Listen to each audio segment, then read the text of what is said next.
Tuhan memberikan janji, kamu akan jadi bangsa yang besar, kamu akan termasyhur, kan semua digenapi. Orang Yahudi kalau berdoa pakai nama Abraham, Baruk ata Adonai Eloheinu melek ulam Elohe Abraham. Orang Kristen, inilah silsilah Yesus Kristus anak Daud anak Abraham, untuk membuktikan Yesus itu memenuhi janji Allah kepada Abraham. Orang Islam pun yang datang paling akhir juga mengkaitkan diri dengan nama Abraham. Benar atau tidak itu urusannya orang lain, bukan urusan kita. Itu loh, kama sholaita ala sayyidina Ibrahim, kan ada nama Ibrahim kan. Apapun penghayatannya terbukti bahwa Alkitab namamu akan masyhur itu betul. Yang memberkati kamu akan diberkati, yang mengutuk kamu akan dikutuk. Dan olehmu semua kaum di muka bumi akan mendapatkan berkat. Itulah berkat yang terakhir yang disebut the messianic blessing. Sebab aku menyertai engkau. Janganlah bimbang, sebab aku ini Allahmu. Aku akan meneguhkan, bahkan akan menolong engkau. Aku akan memegang engkau dengan tangan kananku yang membawa kemenangan. Edukasi rohani. Matius pasal 28 ayat 19. Yesus mendekati mereka dan berkata, kepadaku telah diberikan segala kuasa di surga dan di bumi, dan karena itu pergilah, jadikanlah semua bangsa muridku, dan baptiskanlah mereka dalam nama Bapa dan Anak dan Roh Kudus. Amin. Saudara-saudara, salah satu pokok iman Kristiani yang sering disalahpahami oleh saudara-saudara di luar Kristen itu adalah iman tentang Allah Tritunggal. Seringkali orang Kristen justru terteror karena penolakan itu ketika mengatakan coba cari dalam Alkitab di mana ada kata Tritunggal. Dan teror itu ternyata tidak hanya terjadi di kalangan orang-orang Kristen, tapi orang-orang yang di luar Kristen. Mereka memaksakan pemahaman kitab sucinya untuk diterapkan pada iman Kristen, padahal kekristenan tidak meyakini seperti itu. Misalnya ungkapan yang sangat terkenal, kafirlah orang yang mengatakan bahwa sesungguhnya Allah adalah ketiga dari yang tiga. Misalnya, laqad kafara alladziina qalu innallaha salisu salasya. Itu terkenal sekali. Padahal iman Kristen tidak pernah ada keyakinan bahwa Tuhan itu ketiga dari yang tiga, itu tidak ada. Yang ada ketiga yang esa, bukan ketiga yang tiga. Jadi keesaannya itu ditekankan. Nah kemudian di kalangan Kristen sendiri juga seperti itu. Ada sekte-sekte, ya misalnya Saksi Yehova misalnya, yang menolak karena Alkitab tidak ada istilah Tritunggal. Lalu istilahnya dipersoalkan, isinya gagal paham. Itu sering terjadi. Padahal sebenarnya kalau mau dibalik argumen seperti itu, apakah sebuah prinsip itu gara-gara tidak ada namanya itu prinsipnya tidak ada? Kalau itu logika yang dipahami, agama apapun di dunia ini ajarannya juga tidak ada dalam kitab sucinya. Misalnya ya, orang Hindu punya istilah untuk teologi mereka itu Brahman Widya. Brahman itu artinya Tuhan, Widya itu ilmu pengetahuan. Jadi ilmu tentang ketuhanan, seanalog dengan bahasa Yunani teologia. Theos itu Allah, logos, logia itu adalah ilmu tentang Allah. Begitu juga Islam. Kalau dalam Hindu kata Brahman Widya itu tidak ada di dalam kitab Weda, itu penamaan yang diberikan oleh teolog-teolog Hindu tentang ajaran iman mereka. Begitu juga Islam. Islam sangat mengandalkan atau mengagungkan apa yang disebut ilmu tauhid. Ini kata tauhid juga tidak ada dalam Al-Quran. Istilah itu istilah yang muncul dari para ahli agama Islam untuk menamakan ajaran Islam yang menekankan tentang keesaan Allah. Maka muncul kata tauhid. Misalnya dari seorang teolog Muslim, ya, Junaid al-Baghdadi, itu udah abad 9, yang mengatakan tauhid itu adalah mengesahkan Tuhan dari segala yang bersifat baru. Itu muncul ya setelah zamannya Nabi umat Islam Muhammad Shallallahu Alaihi Wasallam. Tidak muncul pada Quran sendiri. Apakah berarti tauhid Islam itu salah? Ya kan tidak seperti itu. Judulnya jangan dicari kemudian isinya tidak dipahami, judulnya dipersoalkan. Begitu juga di dalam iman Kristen. Kata monoteism, kata triados itu muncul dalam konteks ilmu agama-agama, dan misalnya kata monoteisme itu muncul dari kira-kira abad 17, namanya Henry Moore. Istilah itu yang memperkenalkan kata monoteisme. Mono artinya satu, theos dan isme. Isme tentang Allah yang satu, paham tentang Allah yang esa. Nah, kata monoteism dari ahli ilmu agama-agama Henry Moore ini masuk ke vocabulary bahasa Ibrani modern. Monotheism itu dari bahasa Inggris monotheism. Monotheism lalu dari kamus bahasa Arab Ibrani kemudian diterjemahkan. Apa yang disebut monotheism itu adalah iman kepada El yang satu, kepada Allah yang esa. Imunah bil echad, iman kepada El Allah echad, Allah yang satu. Kata echad itu bahasa Arabnya akhad. Nah, iman kepada Allah yang esa atau emunat hazikhud, iman kepada keesaan dalam bahasa Ibrani. Karena itu kamus Arab Indonesia, maka ungkapan emunah bil echad diterjemahkan dengan al-iman bi ilahin waqid, iman kepada Allah yang esa atau at-tauhid. Jadi kata itu menjadi kata dalam kosakata ilmu agama yang tidak muncul dalam kitab suci Al-Quran itu sendiri, juga tidak muncul dalam Alkitab. Tetapi ketika orang mengatakan kulhu Allahu ahad, katakanlah dia adalah Allah yang esa, Allahu somad. Allah itu tempat segala sesuatu bergantung kepadanya. Lam yalid walam yulad, tidak beranak dan tidak diperanakkan. Walam yakullahu kufuwan ahad, dan tidak ada sesuatu pun yang setara dengan Allah. Itu disebut tauhid, gitu loh.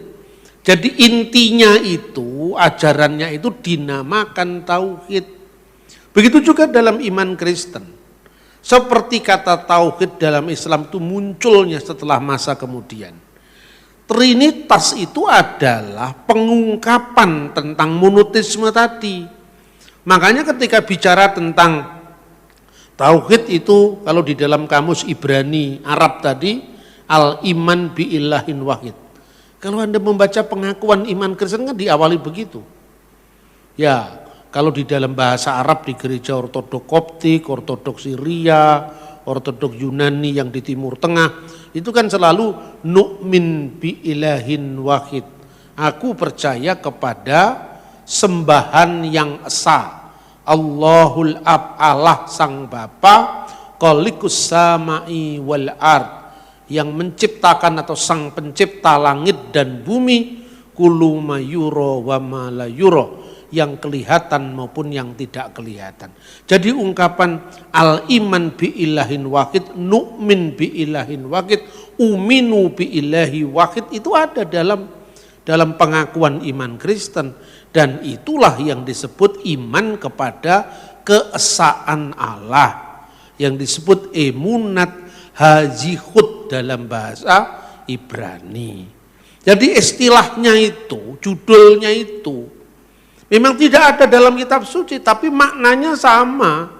Ketika Yesus ditanya, hukum mana yang paling utama dari semua hukum yang ada? Yang dikenal dengan hukum yang paling utama, hukum yang terutama dari semua hukum yang ada, misfah harisonah. Rison itu yang pertama, makanya rison itu artinya Ehad, Yom Rison hari pertama sama dengan Yom Ehad.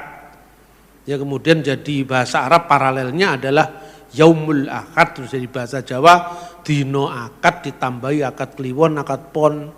Itu orang Jawa yang nambah itu. Tapi kata akad dalam bahasa Jawa itu dari bahasa Arab. Cuman karena orang Jawa tidak bisa ngomong huruf H. Ya, huruf H itu dia baca K. Akad dibaca akad. Itu kan proses apa namanya pronunciation yang terbatas. Ya. Kemudian Yesus menjawab apa hukum yang paling utama? Yang dikutipnya adalah kitab Ulangan pasal 6 ayat 4. Shema Yisrael Adonai Elohenu Adonai Echad. Itu kalau orang Yahudi reform, Yahudi juga ada namanya Yahudi reform gitu. Mirip-mirip Protestan gitu. Itu bacanya dilakukan tapi dengan lagu mirip do re mi fa sol. Shema Yisrael Adonai Eloheinu Adonai Echad. Tapi kalau orang Yahudi yang ultra ortodoks, jadi di Kristen ada Kristen Reform, golongannya Pak Stephen Tong itu Reform. Ada juga Kristen Ortodoks. Kalau di Solo ada Romo Alex itu Kristen Ortodoks. Itu bacaannya mirip pengajian Yahudi. Kalau orang Yahudi kan membaca Shema itu Shema Yisrael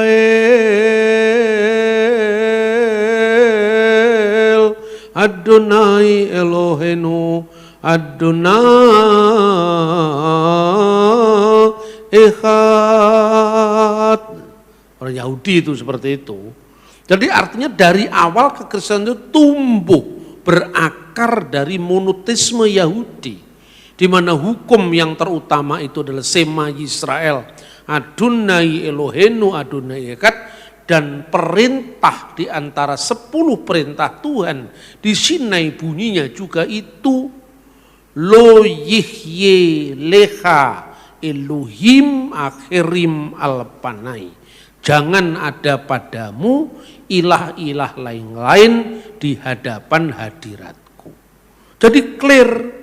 Soal Tritunggal itu bukan bicara tentang 3 Tuhan, tapi bicara tentang Allah yang esa. Nah, saudara-saudara, makanya jelas kalau dikatakan yang dipersoalkan judulnya, ya memang judulnya tidak muncul pada teks-teks Alkitab sebagaimana judulnya iman kepada Allah yang esa dalam Islam, yaitu tauhid, juga tidak ada dalam Al-Quran. Tapi kan intinya ada. Begitu juga ketika bicara tentang Allah yang esa bagi orang Kristen, itu ya adalah Allah yang esa yang menyatakan diri dalam Bapa, Putra, dan Roh Kudus. Makanya kalau orang-orang Kristen membaca doa itu diawali biasanya kalau di gereja ortodok, baik ortodok Yunani, ortodok Syria, ortodok Koptik, ya itu ya kalau bahasa Yunani esto onomato patros keto iu keto agiu pneumatos eisteos.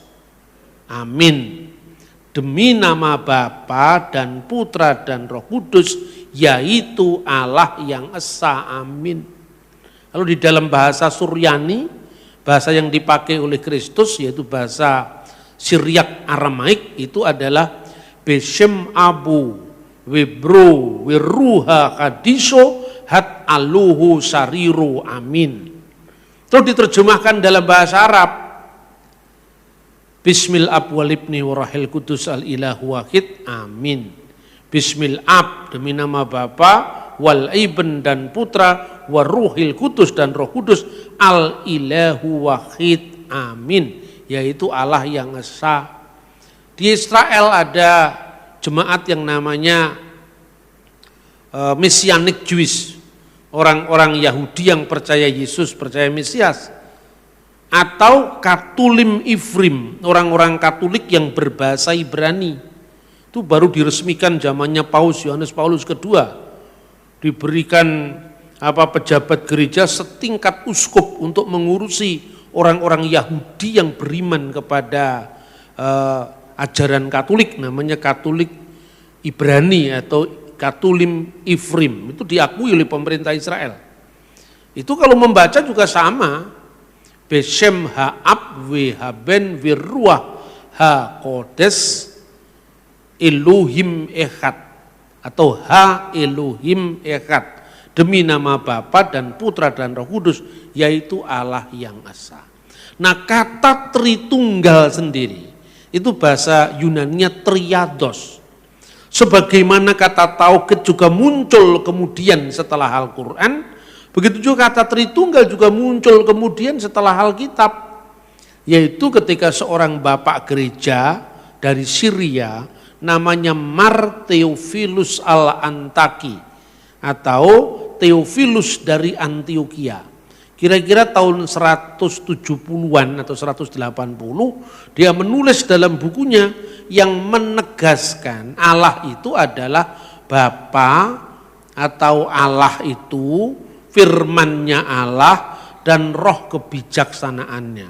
Dalam ungkapannya yang terkenal yang berbunyi triados hotheos ke hologos auto ke tesopias auto, yaitu triados, Tritunggal yang adalah Allah, firman-Nya dan roh kebijaksanaannya. Nah, itu diungkapkan baru kira-kira abad kedua Masehi, tetapi ajarannya jelas dari Alkitab. Maka ketika Yesus memerintahkan baptiskanlah mereka dalam nama apa? Dalam nama Bapa dan Putra dan Roh Kudus.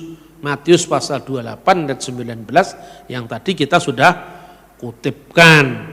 Nah, saudara-saudara, di dalam bahasa aslinya, bahasa Yunani koine, kata yang diterjemahkan nama itu bentuknya tunggal. Tapi terdiri dari Bapa, Putra dan Roh Kudus. Tidak pernah dikatakan di dalam nama-nama Bapa, Putra dan Roh Kudus, tetapi di dalam nama satu, tunggal. Esto onoma, di dalam satu nama, to patros, Bapa, keto iu, keto agiu, pneumatos, Putra dan Roh Kudus. Makanya di dalam tradisi gereja ortodok selalu ditegaskan Bapa, Putra dan Roh Kudus itu Theos, al-ilahu wahid, Elohim Echad. Karena apa? Karena kata namanya itu tunggal, tidak jamak, bukan esto onomata tapi esto onoma, satu nama, Bapa, Putra dan Roh Kudus. Karena itu perumpamaan seperti apa yang paling mudah, Pak? Ya, kalau bicara tentang Tuhan ya tidak ada yang mudah sebetulnya. Tapi untuk mendekati kebenaran bisa digunakan perumpamaan. Misalnya ya, manusia terdiri dari tubuh, jiwa dan roh. Ketika Anda melihat seseorang, bentuknya ada itu fisiknya. Kalau Tuhan kan tidak fisik. Tuhan itu metafisik, di sebalik yang fisik. Itu kalau Tuhan itu meta, kalau kita ini fisik. Ya. Karena kalau hari ini saya ada di Solo tidak bisa ada di Malang. Karena manusia terbatas oleh ruang dan waktu. Tapi kalau Tuhan itu metafisik. Kalau Tuhan sekarang ada di Amerika apa enggak bisa di Solo? Nah, masa Tuhan terbatas oleh ruang dan waktu?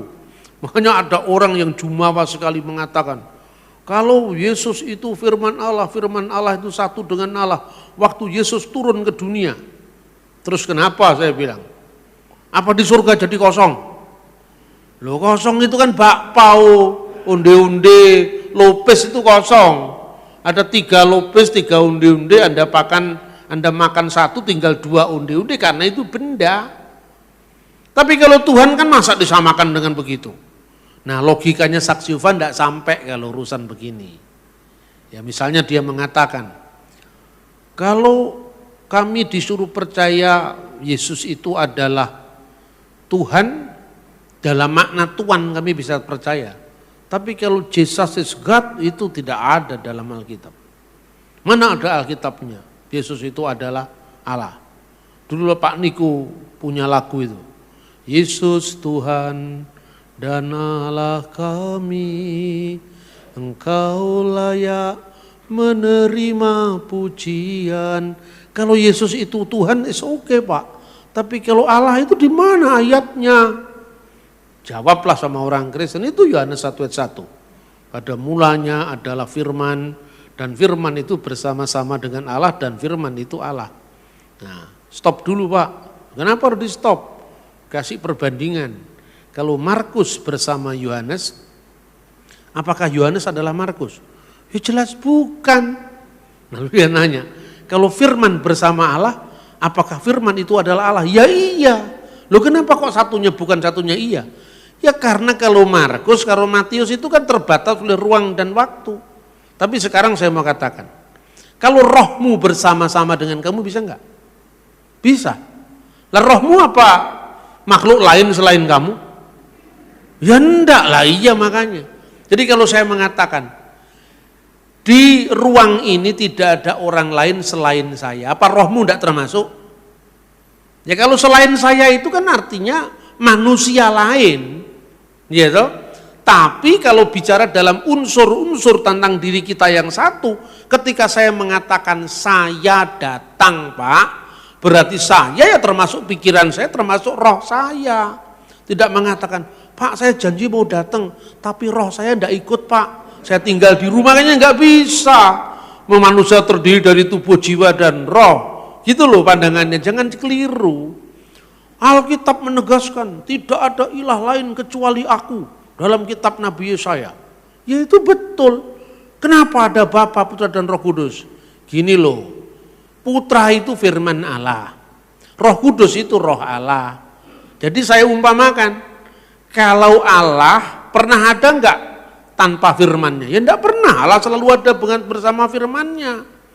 Ada waktu saya siaran di sebuah televisi lokal di Kediri. Jadi televisi itu menarik, televisi lokal tapi boleh ada interaksi dengan penonton. Jadi dia masuk ke meja redaksi itu, ada moderatornya.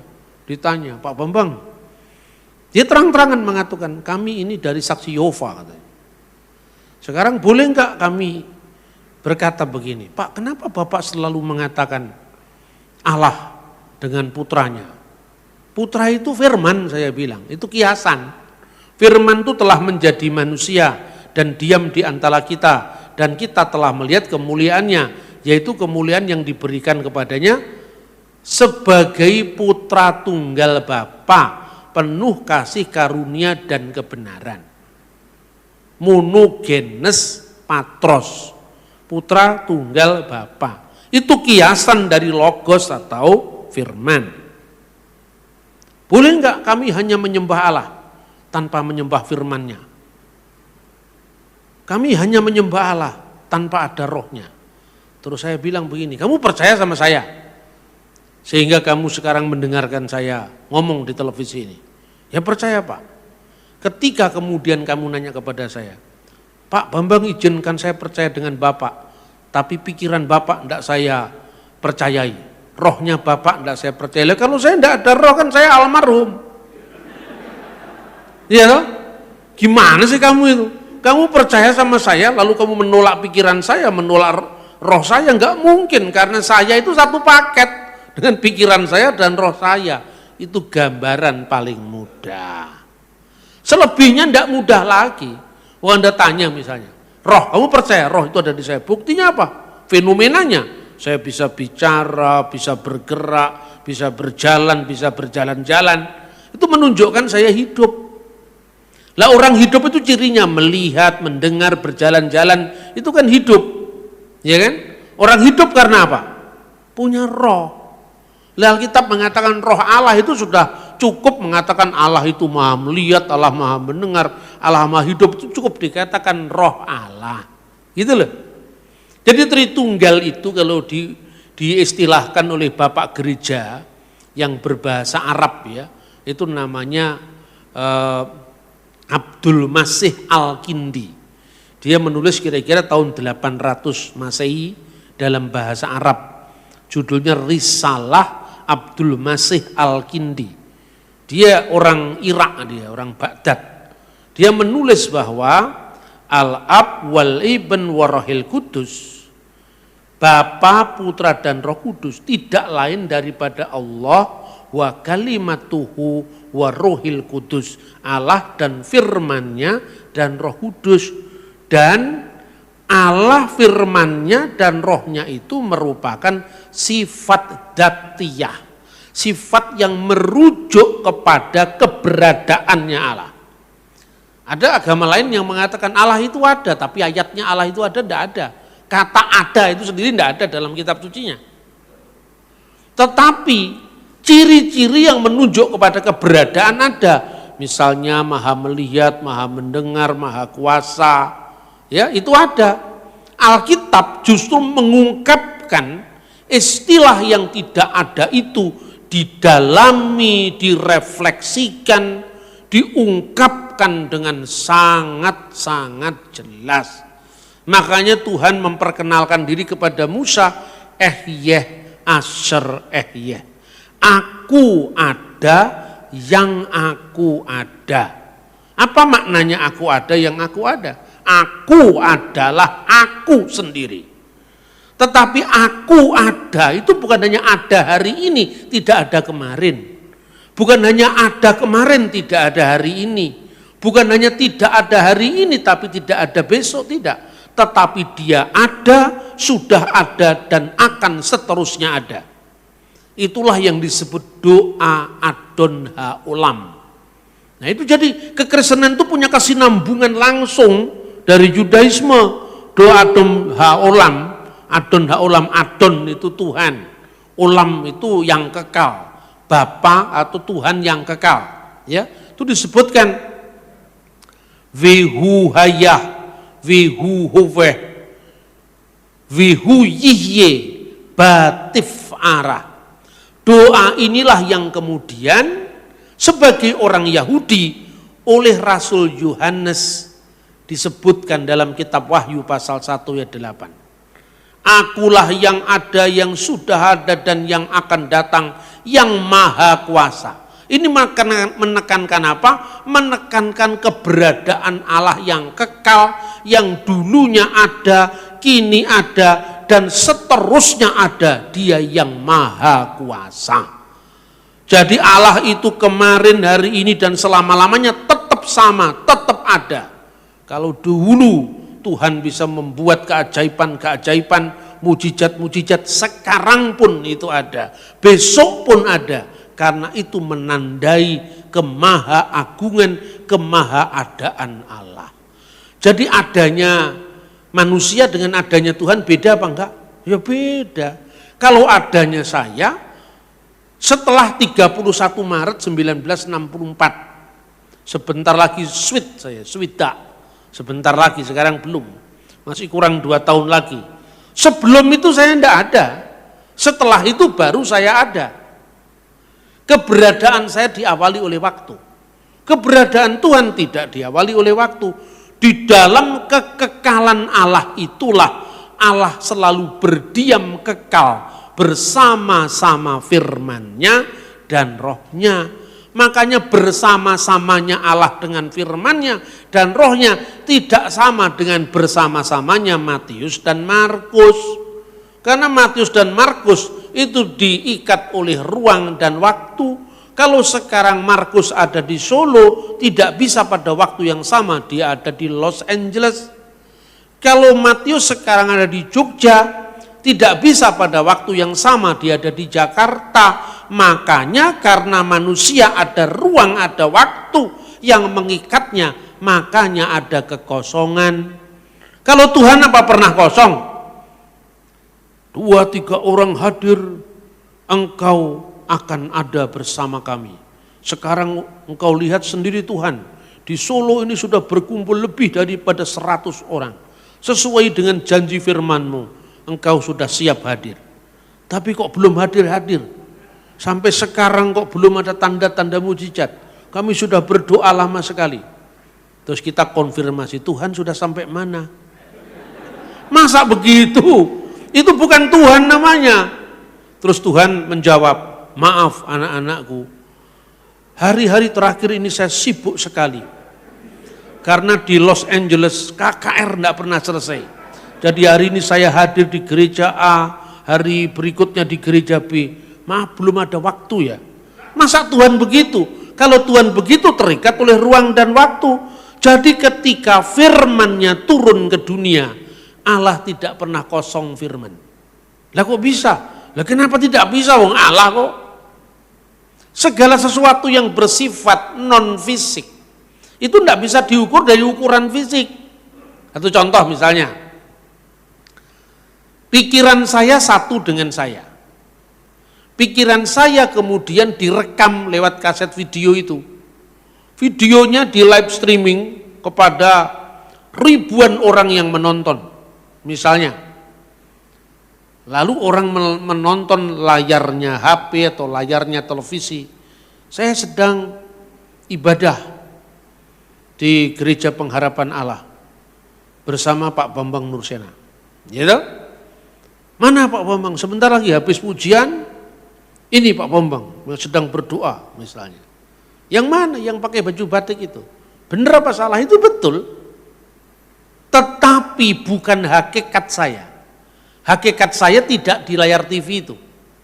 Itu adalah penampakan atau kehadiran saya lewat teknologi.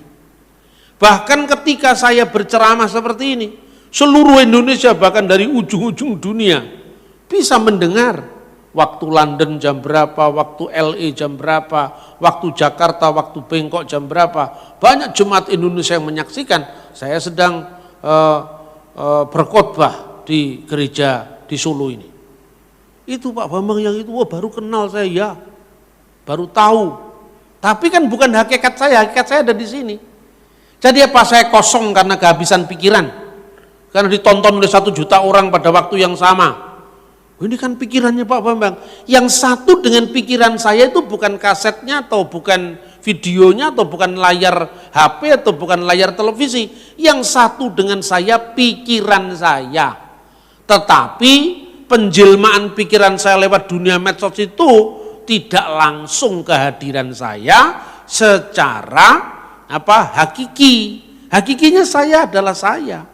Firman menjadi manusia. Apa surga kekosongan firman?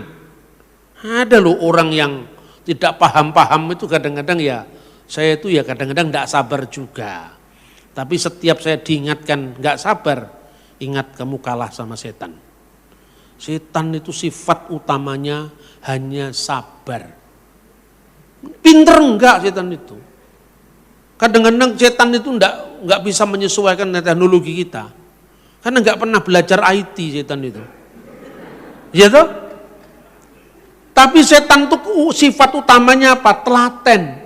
Jangankan kok kita ya. Kristus sendiri ketika dia gagal mencobai Kristus, bukan Tuhan atau kealahan yang dicobai, kemanusiaan yang dicobai itu. Dia menunggu waktu yang baik. Tidak putus asa dia menunggu waktu baik. Jadi kalau saya putus asa, saya kalah dengan setan. Sepinter apapun manusia kalau dia tidak telaten kalah dengan setan. Setan nggak terlalu pinter tapi telaten, menangan. Makanya jangan mau kalah dengan setan. Termasuk setan itu pinter begal manusia. Begal tahu nggak artinya? Begal itu nyekat di pinggir jalan kayak buto cakil itu loh. Tuh, yang dibegal setan itu bukan hanya orang yang mabuk narkoba, orang yang main perempuan di tempat-tempat yang tidak benar, bukan hanya itu. Setan sekarang ini punya mainan baru, ganggu orang-orang beragama. Nah ini setan sekarang.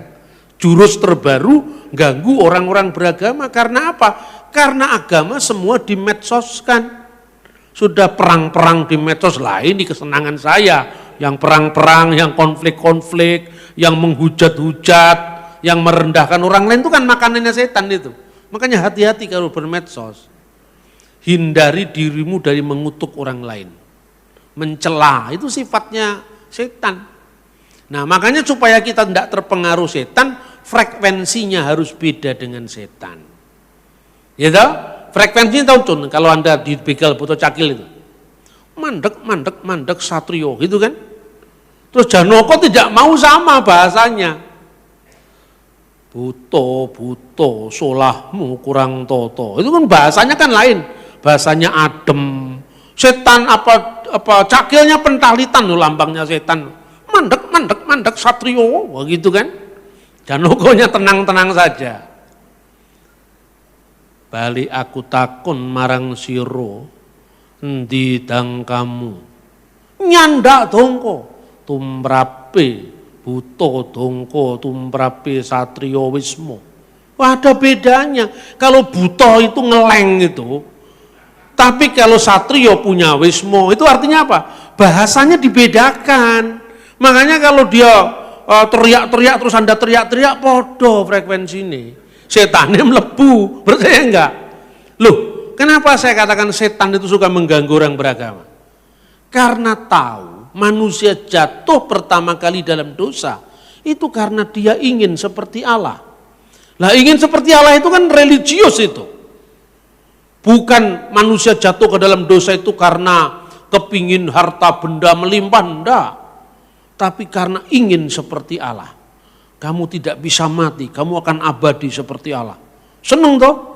Nah, disitulah kejatuhan pertama karena manusia itu adalah homo religius, punya bakat spiritual, punya bakat agama. Sekarang setan tidak pernah ganggu-ganggu lagi yang di tempat diskotik. Karena kebanyakan gedung diskotik sekarang sudah jadi tempat ibadah. Ya toh? Karena sudah jadi tempat ibadah, wah ini frekuensinya kok beda, tidak kerasan. Begitu orang Kristen main di medsos ngutuk-ngutuk orang lain, wah frekuensinya sama, setannya melasuk kepala-kepala kita. Karena apa? Setan itu juga percaya kalau Allah itu esa. Yakobus pasal 2:19. Kamu percaya Allah itu satu. Itu baik. Apa itu salah? Enggak, itu baik. Tapi kalau hanya itu, setan-setan pun percaya itu dan gemetar karena itu. Kenapa kok setan itu percaya Allah itu saya? Sekedar ngomong Allah itu sah. 1, 2, 3 kan bisa ngitung. Tapi iman tanpa perbuatan. Makanya setan itu kan cuma berteori Allah itu satu, Allah itu satu. Tapi karena tidak melakukan perbuatan sesuai dengan imannya, disitulah dia jatuh. Karena apa? Iman tanpa perbuatan mati. Makanya ada ISIS. Benar enggak? Benderanya saja tidak ada ilah selain Allah. Tapi membunuh orang seperti membunuh binatang. Bohong, menyebar hoax. Itu kan menjadi cara-caranya setan. Nah ingat ya, ketika Anda diejek-ejek Allah hanya satu, Allah hanya satu. Ingat setan juga percaya itu. Ingat cerita saya tentang Buto Cakil tadi. Yaitu Buto Cakil begal Janaka. Tapi Janaka itu pinter, tidak mau disamakan kelasnya dengan setan. Makanya kalau buto-buto sabrangan itu kan biasanya pakaiannya kan hitam putih lorek-lorek itu kan. Jam 09.00 mlebu kotak, bleng sudah entek riwayatmu. Tapi kalau satrio bajunya batik begini tancap kayon sampai isu mati-mati. Makanya manusia itu jangan hitam putih pola pikirnya. Tadi saya cerita, mungkin Pak Mongol salah dalam soal Yesus tidak terdetek antara umur 12 sampai 30 tahun. Tapi dalam hal lain dia benar. Jangan hantam kromoisme. Anda suruh melayani gereja setan satanic church, mesti belajar dari Pak Mongol. Karena dia pernah jadi penganutnya di situ, kemudian bertobat. Kalau dia salah dalam satu hal, bisa kita perbaiki, tapi bukan kemudian malah diledek, malah diolok-olok, ya kan? Malah disetres-setreskan, itu kan bukan bahasa manusia itu. Mongol stres, itu setan yang mengatakan stres-stres itu. Oh dia tidak stres kok dikatakan stres. Kurang benar bukan berarti dia stres kan? Kurang benar karena pengetahuannya belum di situ, bukan berarti dia bodoh loh.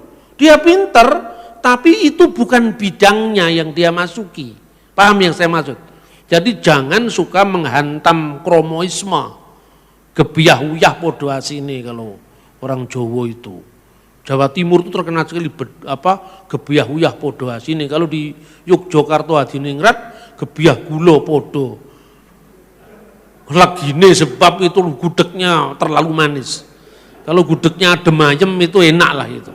Gurih gitu kan. Solo lebih enak. Itu berarti enaknya lidahnya saya. Belum tentu lidahnya Jogja nganggap Solo itu enak gitu loh. Jadi enak bagi siapa dulu. Inilah butuhnya kita memahami manusia.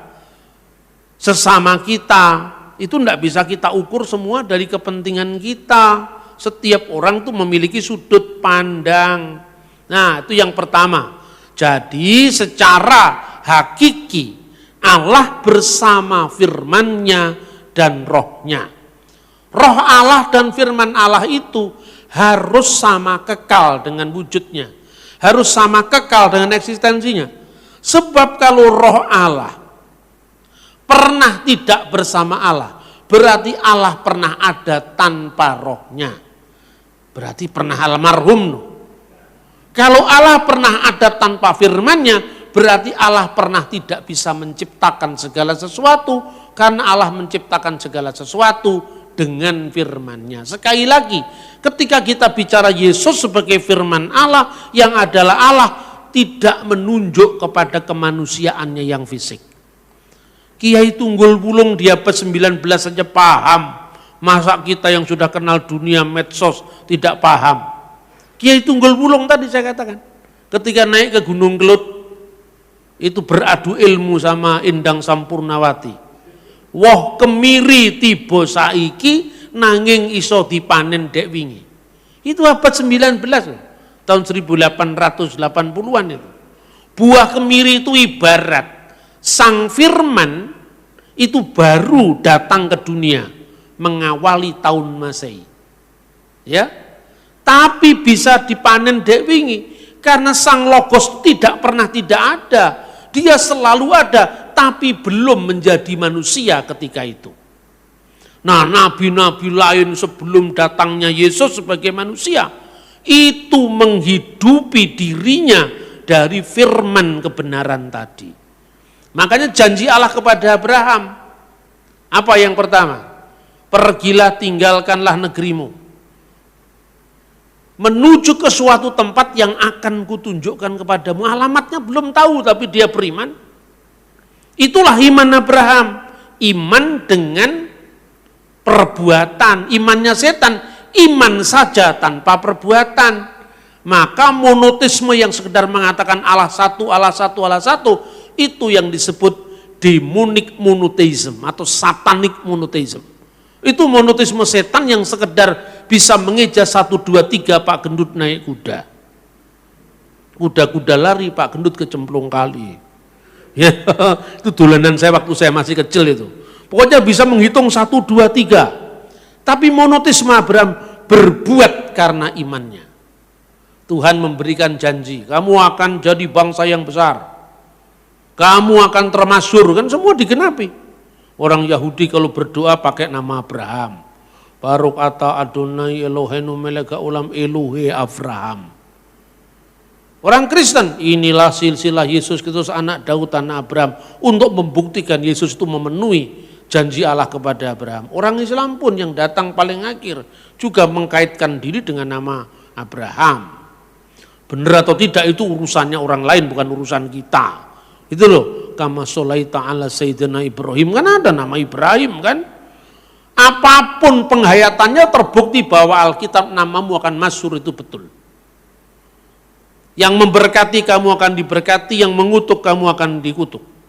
Dan olehmu semua kaum di muka bumi akan mendapatkan berkat. Itulah berkat yang terakhir yang disebut the messianic blessing. Ketika Ismail lahir, karena Sarah tidak sabar menunggu saat Tuhan memberikan Hagar kepada suaminya, Abraham lahirlah Ismail. Tuhan adil, Ismail kan tidak ikut tidak mau minta dilahirkan ke dunia, tapi dia lahir. Bukan salahnya Ismail kan?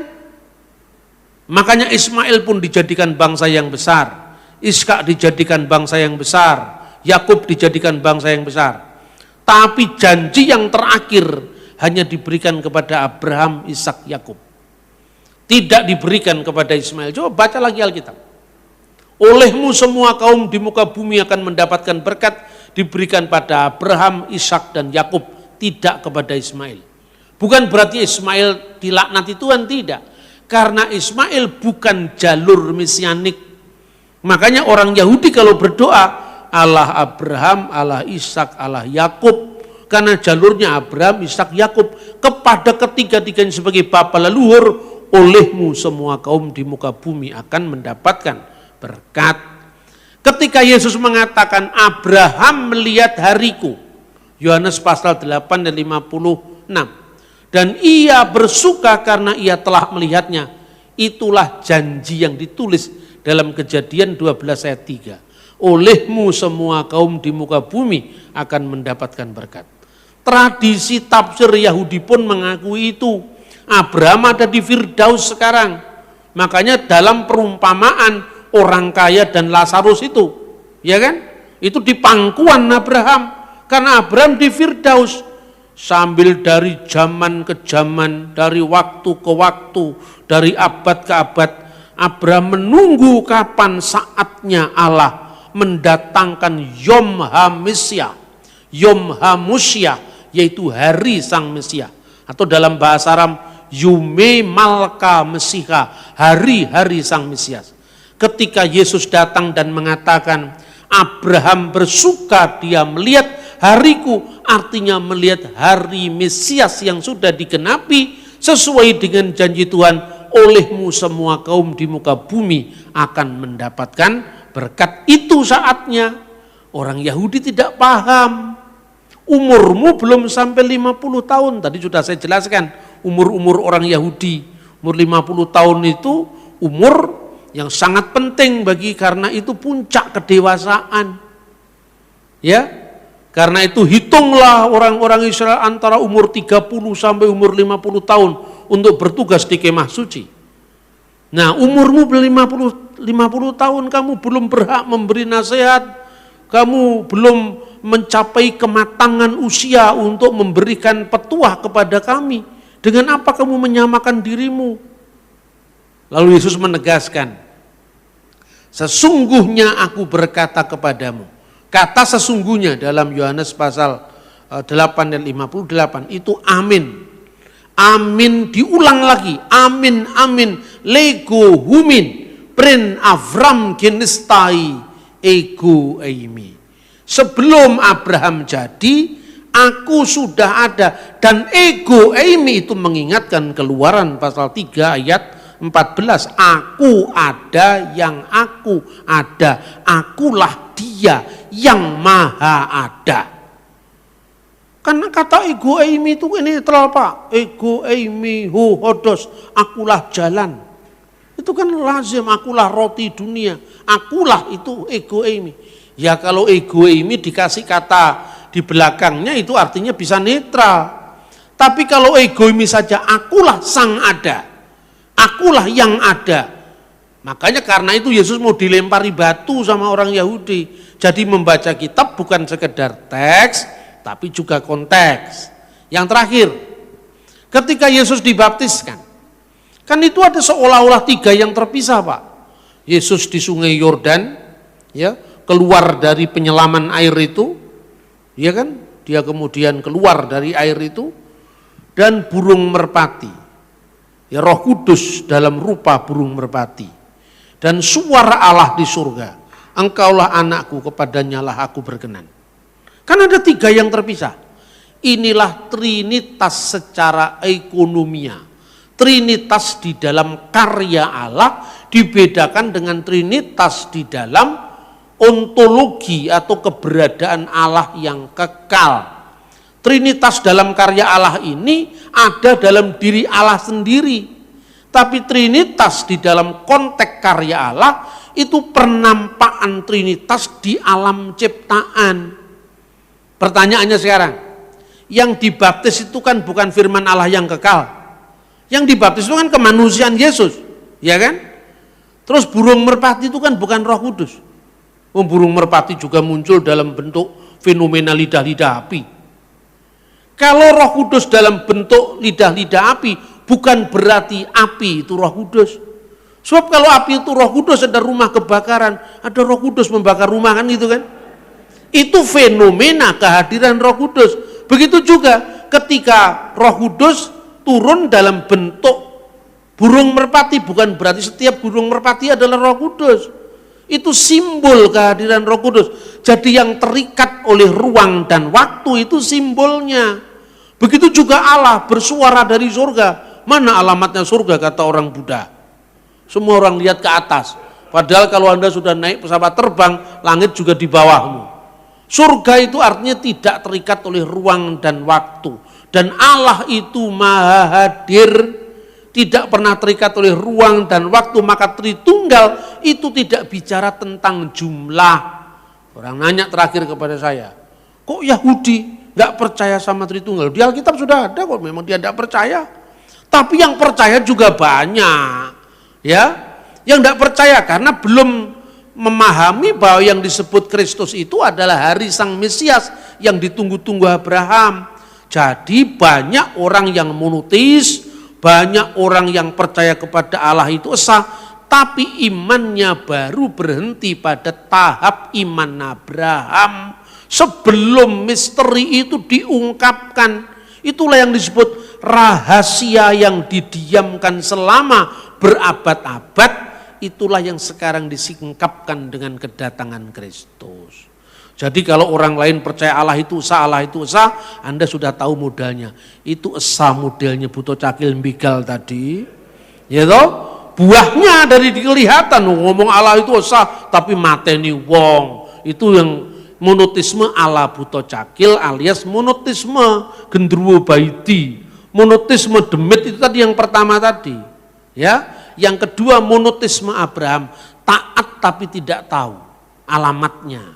Itu monotisme Abraham, itu rahasia yang masih didiamkan selama berabad-abad. Yang paling akhir adalah monotisme trinitaris yang menghasilkan keselamatan.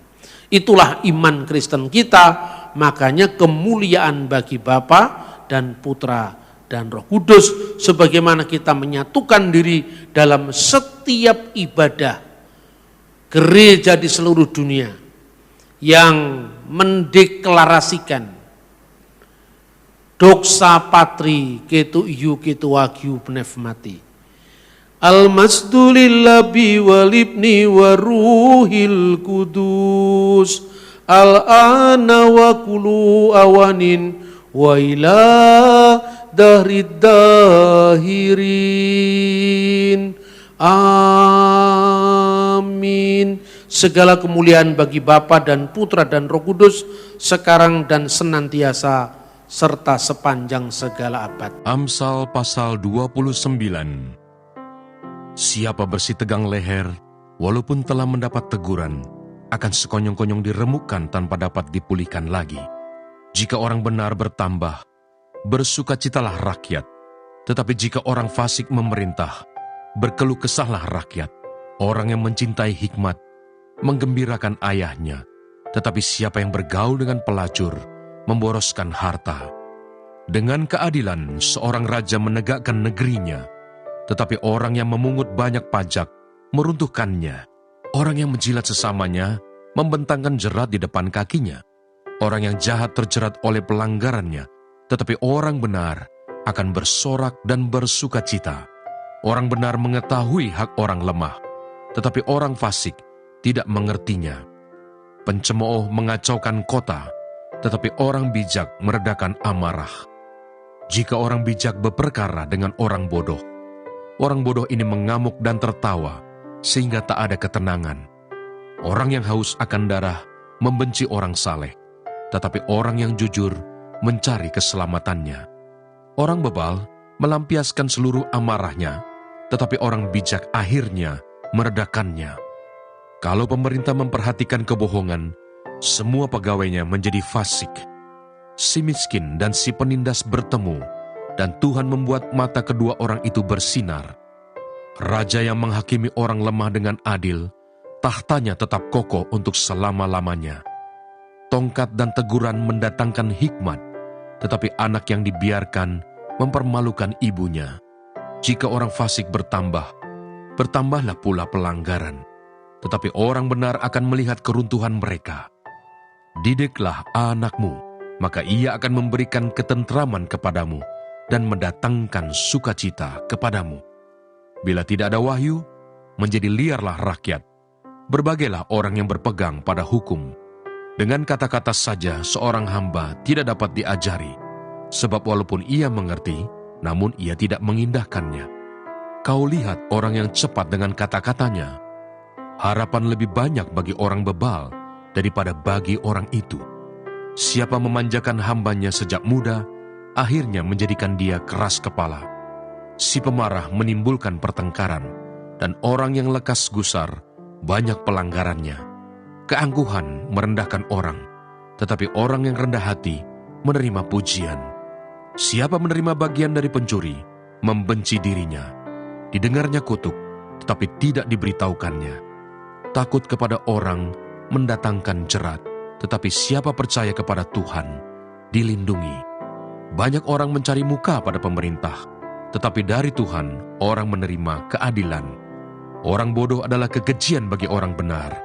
Orang yang jujur jalannya adalah kekejian bagi orang fasik.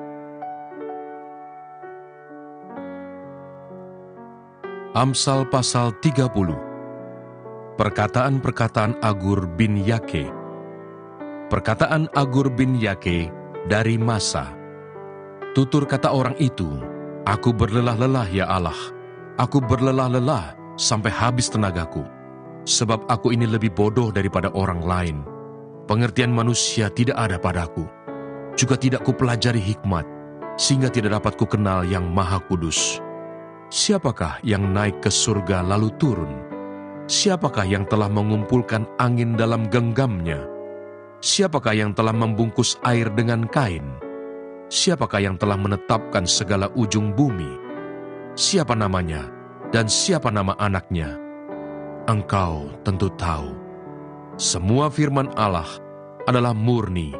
Ia adalah perisai bagi orang-orang yang berlindung padanya. Jangan menambahi firman-Nya, supaya engkau tidak ditegurnya dan dianggap pendusta. Dua hal aku mohon kepadamu, jangan itu kau tolak sebelum aku mati, yakni, jauhkanlah daripadaku kecurangan dan kebohongan. Jangan berikan kepadaku kemiskinan atau kekayaan. Biarkanlah aku menikmati makanan yang menjadi bagianku, supaya kalau aku kenyang, aku tidak menyangkalmu dan berkata, siapa Tuhan itu? Atau kalau aku miskin, aku mencuri dan mencemarkan nama Allahku.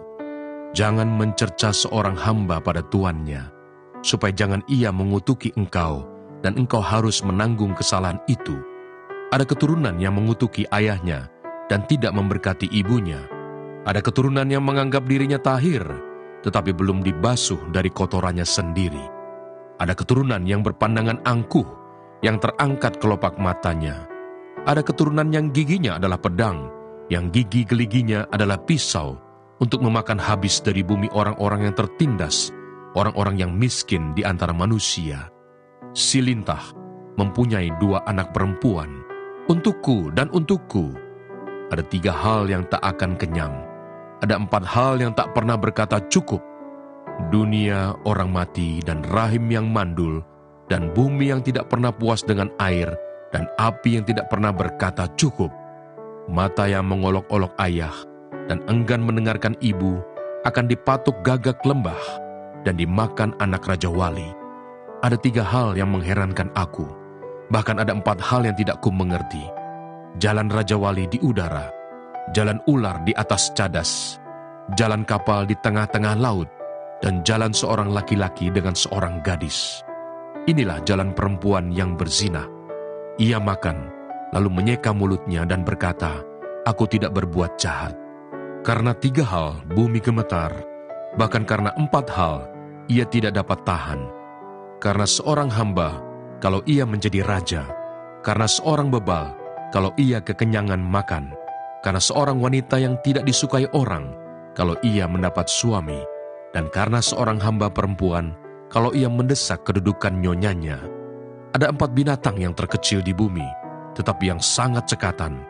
Semut, bangsa yang tidak kuat, tetapi yang menyediakan makanannya di musim panas. Pelanduk, bangsa yang lemah, tetapi yang membuat rumahnya di bukit batu. Belalang, yang tidak mempunyai raja, namun semuanya berbaris dengan teratur. Cicak yang dapat kau tangkap dengan tangan, tetapi yang juga ada di istana-istana raja. Ada 3 binatang yang gagah langkahnya, bahkan 4 hal yang gagah jalannya, yakni singa yang terkuat di antara binatang, yang tidak mundur terhadap apapun, ayam jantan yang angkuh atau kambing jantan, dan seorang raja yang berjalan di depan rakyatnya. Bila engkau menyombongkan diri, tanpa atau dengan berpikir, tekapkanlah tangan pada mulut, sebab kalau susu ditekan, mentega dihasilkan, dan kalau hidung ditekan, darah keluar, dan kalau kemarahan ditekan, pertengkaran timbul. Sebab aku menyertai engkau. Janganlah bimbang, sebab aku ini Allahmu. Aku akan meneguhkan, bahkan akan menolong engkau. Aku akan memegang engkau dengan tangan kananku yang membawa kemenangan. Edukasi rohani.